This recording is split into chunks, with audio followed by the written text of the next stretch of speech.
اسلام آباد chamber of commerce and industry کے صدر احسن ظفر بختاوی نے حکومت پر زور دیا ہے کہ وہ مزید معاشی مسائل سے بچنے کے لیے تاجر برادری کے تحفظات کو ترجیحی بنیادوں پر حل کرے۔ انہوں نے مزید کہا ہے کہ نئے فائنانس ایکٹ میں جرمانوں اور ڈیوٹیز میں اضافے نے کاروباری شعبے کے لیے نئی مشکلات کھڑی کر دی ہیں۔ جمعرات کو جاری ہونے والے ایک بیان میں انہوں نے کہا کہ تاجر برادری ٹیکس اور ڈیوٹیز کی ادائیگی سے خوف زدہ نہیں ہے، لیکن اس کا تعین زمینی حقائق اور تاجر برادری کی آسانی کے پیش نظر ہونا چاہیے۔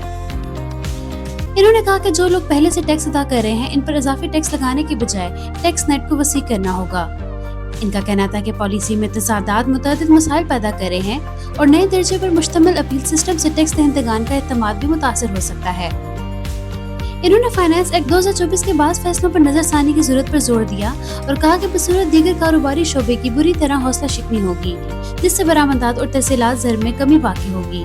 انہوں نے مزید کہا کہ خوردہ فروشوں کے لیے point of sales POS system کو اپنانا ممکن نہیں ہے۔ حکومت سے صنعتوں کی بندش اور نقل مکانی کو روکنے کے لیے اپنی پالیسیوں پر نظر ثانی کرنے کی درخواست ہے۔